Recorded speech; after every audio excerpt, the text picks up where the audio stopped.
sütçü panız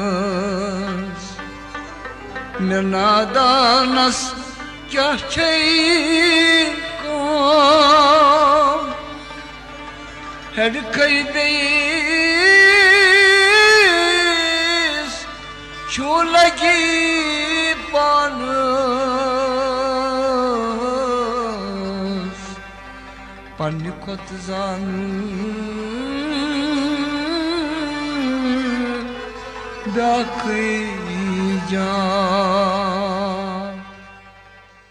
She arrived yesterday from Kashmir. She did?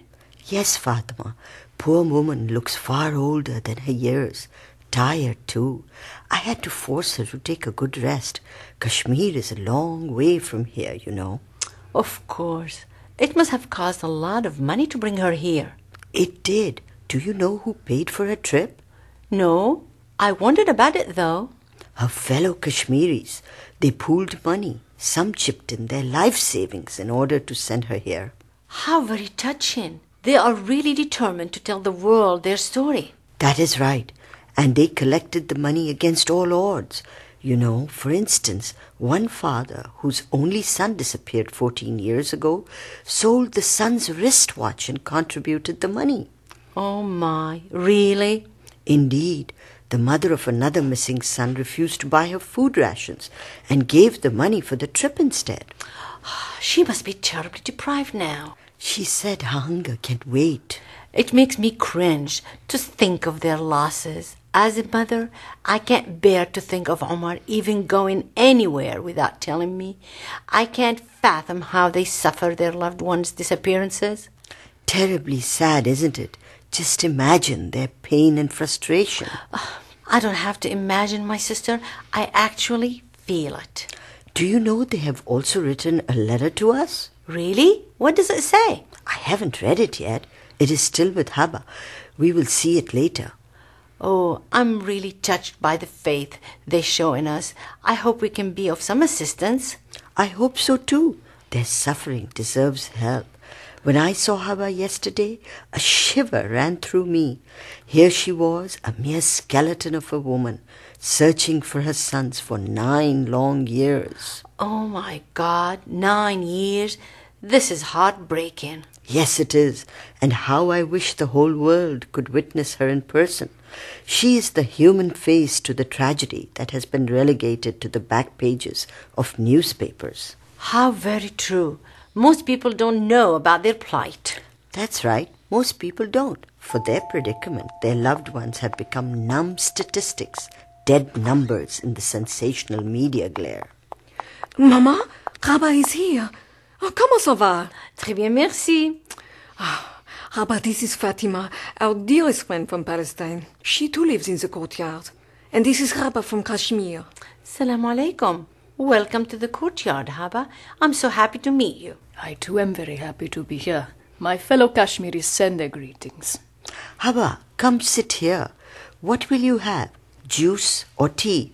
I know Kashmiris drink lots of green salted tea. I'm sorry we don't have that here. It's all right. I will have some water. Thank you. Oh, salted green tea. Interesting. How is it prepared? Any recipe? Beta, we won't let her go without getting the recipe. Kashmiri salted tea is delicious. But get her a glass of water first, please. Oui, Mama. Right away. Habba, I hope you aren't sleepy because of the jet lag. Oh no, Akila. Sleep has gone out of my eyes forever. All I feel is a haunting numbness, a never-ending torture. I'm sorry. I understand how you must feel. It must be a nightmare for you and others in Kashmir. Nightmare it is, and worse, because we live it 24 hours every day. We are restless. No one can sleep without having peace of mind. Every eye back home is stabbed with grief. Rest eludes us. Tell us about it, please. Sharing your grief will ease your pain. Hopefully, it will lighten the burden. Here is your water, Habba. Thank you very much. After facing so many difficulties, you are able to arrive here in America in order to speak of their tragedy. We're very anxious to know about it. Go on, Habba. Tell us, please. And hopefully we'll be able to tell the whole world. We really want to hear from you.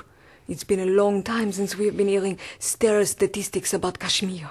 Sisters, your concern really touches me, and I thank you very much. How we want to rip open our hearts to show the world our suffering. How we want to ask the powers that be a simple question. What if their sons, brothers, loved ones, what if these people do not return home in the evening? Will a morsel of food go down their throats when they don't know what has happened to them? Sisters, will you help this miserable mother to come to terms with the disappearance of my sons? Console me and I will console thousands of mothers and sisters back home who can't stop crying just like me. I know it is very hard to console yourself with patience in such times. It is. How will my poor friend back home dry her tears? How does a wife give up searching for her disappeared husband? What does she tell her children when they ask for their father? She can't even say he is dead, because it seems as though they have just vanished into thin air. It surely must be terrible for the children. Their situation is heart-wrenching. How does one face a daughter who won't get up from the doorway till her father comes home, insisting over and over again, "Daddy said he will get me a doll. He will come home with a big doll for me. He promised." Who can tell her that he may not be just late, that he may never come home again? How tragic. What demonic motivations can be behind these enforced disappearances? You mean people vanish just like that? Impossible! Yes, they do, my sister. Every day new cases are reported, just as my sons vanished. What happened? I run, crazed with other mothers, our eyes almost blind from crying. Penniless, we go from one detention center to the other, searching in vain for our children. Many died heartbroken, but Allah knows we don't want to die without knowing what happened to our loved ones. Please don't cry. Don't lose heart, Habba. God is great. Inshallah, you will see peace when God-loving people of the world rally behind you all in your search for justice. But why? Mama, why? Why does it have to happen?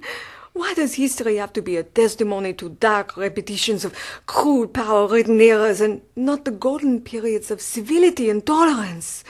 Easy, Betu, easy. We will talk in the morning. Right now, let us help Habba to her room. She needs to be alone.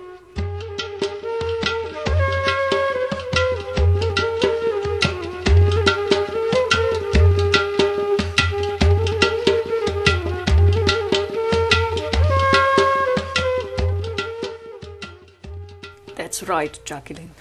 We Kashmiris have been struggling for independence since very long. I didn't know anything about Kashmir till Mama told me about Kashmiri struggle against big superpowers of the subcontinent. Our travails are endless. Take me, for instance. My younger son, Farouk, was a quiet boy. He worked as a tailor. His older brother, Parvez, joined the fighting. Just like my sister-in-law's son in Palestine, he was killed also. How heart-wrenching. It's the same story in the valley. Parvez was just 20. Never saw much of him after he went away. Occupying forces raided our house every other day. They would beat us, often taking my husband and Farouk, torturing them. We would plead that Parvez never came home. My husband was so badly beaten over the years that his kidneys got fatally damaged. Oh my God, did he get well? He recovered forever. He died a year later. These are tragic tests that God puts on humanity. Oh, but the terror that man makes. One night, they took Farouk away, dragged from his bed. They said they would release him after they got Parvez, who they accused us of hiding. What? They took the younger one when they couldn't find his brother? What kind of madness is that? Horrifying. What happened after that? Eventually they got Parvez. It was in the papers. But Farouk was never released. I was never allowed to meet any of them, nor told in which interrogation center they were held. I kept running from one detention center to another, without success. No one listened to my pleas for years. You did not stop looking for them, no? No, but nothing happened. No news of Parvez or Farouk. I never saw my children again. But something must have come up. Didn't you get any information? Nothing substantial. Only odd rumors kept me going. After 18 months of endless search, I heard that Farouk was incarcerated outside the valley. You mean some jail outside Kashmir? Yes, but it was just a rumor. He wasn't there. Such odd information, figments of people's imagination. Vague rumors have made me keep up my search for 9 long years. It's all silent now. I long for just a glimpse of my sons. Farouk's shirt still hangs on the peg in the room. The walls seem to close in on me. It feels any time he may come in to wear it, but it never happens. Didn't you approach the government? I mean, after all, those who make these enforced disappearances are answerable. Not in Kashmir. Human life doesn't have much value. I am not the only one. There are thousands of enforced custodial disappearances, and no one seems to care. Thousands? Impossible. Yes, thousands. They just disappear. Husbands, sons, fathers, all taken away, never to be found again. Mothers sit hungry outside prisons in biting cold, under burning sun, year-round. They beg, "Sir, you took my son away that night. Let me see him once, please, sir, I beg you." And we get cold stares from the officials. Often we were dragged away, or tear-gassed, beaten and warned, never to show our faces again. Why don't you organize a large protest and take to the streets in thousands? We do, but nothing works. Now see, the new chief minister of Kashmir promised to look into custodial disappearances. But then, one day, just out of the blue, he claimed there were hardly 60 such cases. We were enraged. We have evidence for thousands of disappearances. What did you do with the evidence? What can we do but refute his words? He listened to us and then promised to look into the matter again. Did he? He did nothing to redress our grievances. Not that we expected much. We know that our fight is against a power-occupying enemy. A major holocaust. That's what I think it is. It is. Farouk is innocent. He did not do anything wrong. Yet I may never see him alive again. They deny ever taking him into custody. It is an outrage. For goodness sake. It is. And worse. It's as though he never existed. But I carried him in my stomach for 9 months and gave birth to him. Or was I dreaming when they took him away? Am I a liar or a mad woman? Who will give him back to me? You surely are not mad, Habba. Not in the least. No one can deny your words or take away your human rights forever, Habba, nor the rights of your children to live a peaceful life. This is absolutely true. We don't ask for much. We just want to know what they have done to them. To mourn if they are dead. Mark an inch of earth as their grave. Get back their remains. But we have no solace of truth. Listen to what the others have to say. Here, this is what they have written. Jacqueline, Oui, Maman? please read out the letter to us. Oui. Dear humane people of the world, peace to you all. As for us, you see our reflection in Habba. Her eyes are a testimony to our fate. She speaks for all of us. Her tears will reveal our likeness. We, the unfortunate fathers, mothers, wives, children, brothers, sisters of the vanished people. Some were part of the struggle, most were just washed away with the current. As the flood of cruelty surges through our land, wiping out everything that comes in its way, we who bore the pain of getting our sons in the world now suffer their enforced disappearances. Are we wrong in asking for their whereabouts? Please don't tell us to stop waiting for them every evening. On every Eid, do oppressors have the power to wipe out anybody from the face of the world and deny their kin any information about them? Aren't we human? As families, don't we deserve to mark the graves of our loved ones? Or meet them again if they are alive? Don't people in struggle have any human rights? What kind of injustice is this? Which human rights charter endorses democracies to tackle struggles in this gruesome way? Our lakes are ridden with faceless corpses. Rubbish heaps reek of rotting bodies. Our hearts sink when unidentified bodies are fished out. We run to see them. Maybe it's her son. Maybe it's his father. Each day we die countless deaths. But then a knock on the door sends us rushing out. Children bundle outside to see. Fathers may have returned. We don't know what to do with our young brides. Half-widows, we call them, awaiting their vanished husbands. How can they be denied the dignity of knowing whether they are dead or alive? Isn't it ironic?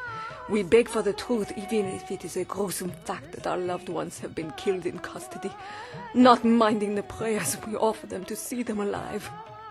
We somehow know that in our hearts they are no more. So many years have passed, and even now, each day, new mourners join us. Each day, the pain becomes more and more unbearable. Each day, we get together in the hopes that our pleas may be heard, with 2-year-olds who have never seen their fathers holding placards saying, "Where is my dead?" Who will answer them? Each day, our hopes are dashed, but we pursue on. Our faith rekindles as we send Habba to you in hopes that the world may know our suffering. May God help us in our mission. Signed, In Search of Justice for Our Disappeared Loved Ones.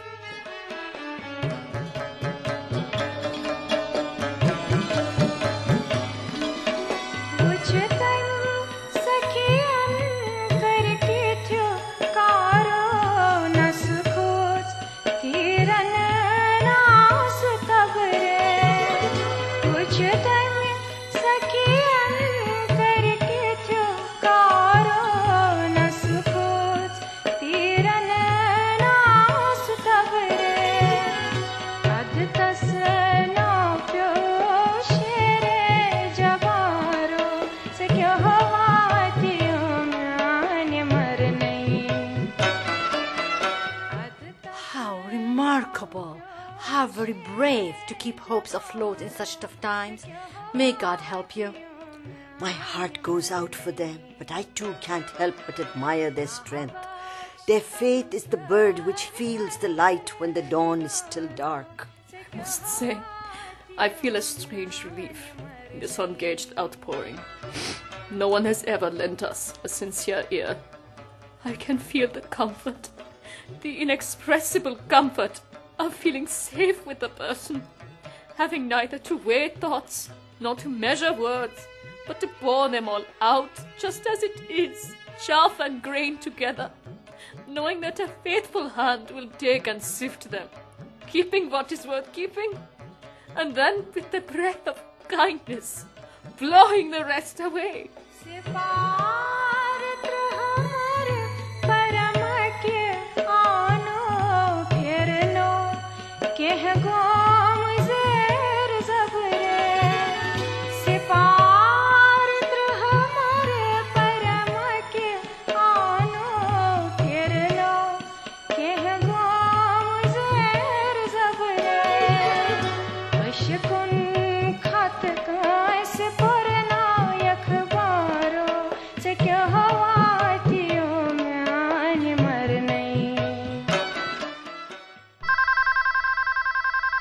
Hello? Hello? Hello? Hello? Hello? Hello, is this the residence of Wadiwala at the Courtyard? Yes, it is. I have to talk to Habba. May I know who is speaking? This is her brother. Brother? I didn't know Habba has a brother. What's your name? That is none of your business. I beg your pardon. How dare you call my house and say such rude words to me? Tell Habba to come to the phone right now. Who are you? Where are you calling from? As I said, who I am is none of your business. Whoever you are, I will not tolerate such nonsense. The nerve of this. I've about had it with you. If you don't stop calling my home, I will call the police. I am calling from Kashmir. Your stupid American police cannot do anything to me here. Kashmir? Who? What do you want with her? You must be deaf. I said it is none of your business. Yes, it is too. She's my guest. And how did you get my phone number? You ask stupid questions. If you do not let me speak with her now, both of you will live to regret it. How dare you threaten me? This is not Kashmir, you monster, or whatever you are. I warned you, stupid woman. You're playing with fire. Why don't you go and rut in? Who is it? It's me, Habba. Are you okay? I am okay. Why are you up? I heard your angry voice. Is there any problem? Mama, what is the matter? Troubles, yes? I heard voices very loud and angry. Is there a burglar? No, beta. Some terrible man telephoned. He said he was calling from Kashmir. Kashmir? Who? Did you tell anyone back home where you will be staying while in America, Habba? No. Yes. Oh my God. I told my husband's sister. She... Oh. No, Mama. Don't answer. Oh, Habba, you are shaking. Please sit on my bed. Please, beta, get some water, quick. I am. My poor sister-in-law is gone. They must have tortured her to get the number from her. No, don't say that. I will talk to them. That's not a good idea. The man sounded evil. Please, answer the phone and let me talk to him. Please. Okay, you answer it. Hello? Hello? Is this Habba? Hello, Kusuchu? Hello? Hello? Hello? Hello, Kusaschu. Who is it? Hello? What are you saying? Hello? Is this Habba? Yes. Habba, who advised you to go so far away? What do you think these people will do for you? Bolo? What? I don't understand what you're saying. Who are you? Sun, Aurat, don't act innocent. You very well know all of us. Who told you to go there to malign our image in the eyes of the world? Share your tragedy. Do you think you will get away with it? Maligned you. Why would I do that? Who are you? Bhool gayi kya? We have seen you hovering around for the past 9 years. You often pester us while searching for your sons. Yaad aaya? Ya Allah! You! What business do you have calling me here? Who gave you the right? We sure have lot of business with you, since your sons are supposed to be with us. Don't you agree? But let me tell you quickly. The fact is that your younger one is right here, with me. Do you hear that? You are lying. Am I? It can't be. You have denied having my son in custody for so long. How come he is with you now?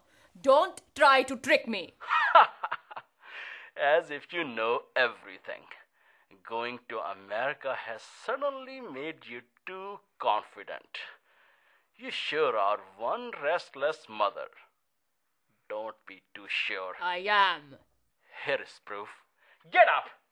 Come here! Is your mother on the phone? Talk to her. Hello, Moji. Moji, Bahachu. Hello. Hey Allah. Is it you? It can't be. Farouk! Hove Moji. Ani, Bahachu sai. Farooq zindai. Zindai! Farouk! Lagiya balai! Farouk! Ani Moji. Bahachu Moji. Bus! Enough! Now listen, Habba. If you want to see him ever again, shut up! Shut up your big mouth and come back to Valley without creating a mess for us. Stop maligning us, or you can forget your son forever. Do I make it clear? I'm sure I made it very clear to you. Hello? Farouk! Please give me my Farouk! Please! What happened, Habba? I wish you didn't take that call. Hello? Habba, please tell me, what is it? Please, Habba, You can't go on crying. Tell us what happened. I'm sorry, Akila. I don't mean to worry you, but I'm suddenly facing another nightmare. Why? What happened? Was Farouk on the phone, yes? Yes, it was Farouk. My son is alive. Was he the man I spoke with? No, it wasn't him. The man who called made him talk to me. Just a few words. Enough to stab my heart with a frozen dagger. Are you sure it was him? Yes, my sister. It was him. Who else would call me Amachi like that? It was him. Oh, Akila, my son. My Farouk is alive. It's been 9 years. He's alive. Oh, God, what will I do now? Do now? What do you mean?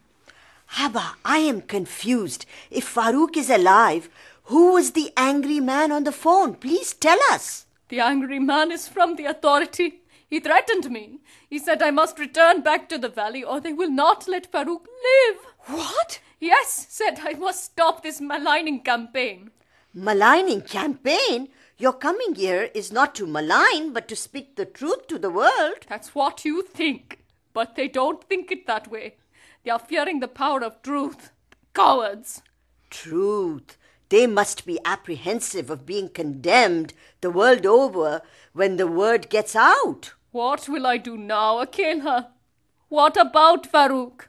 He said they will kill my son.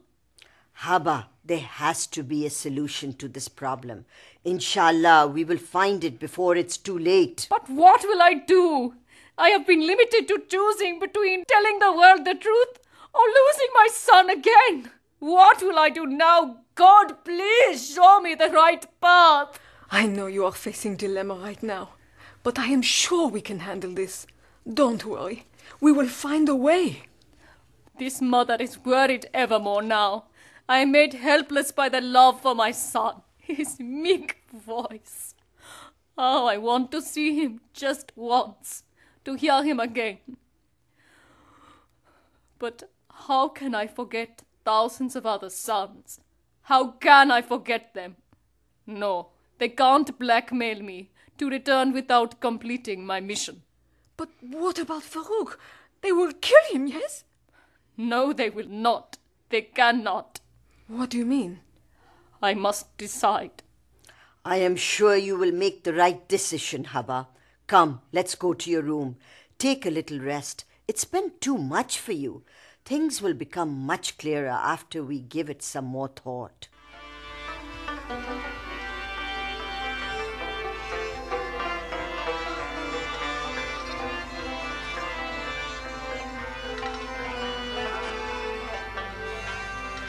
Yüz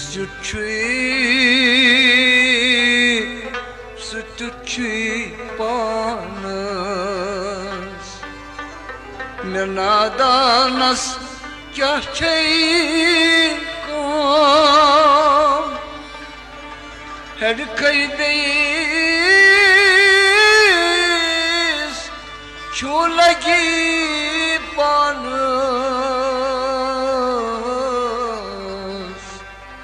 Panikot zan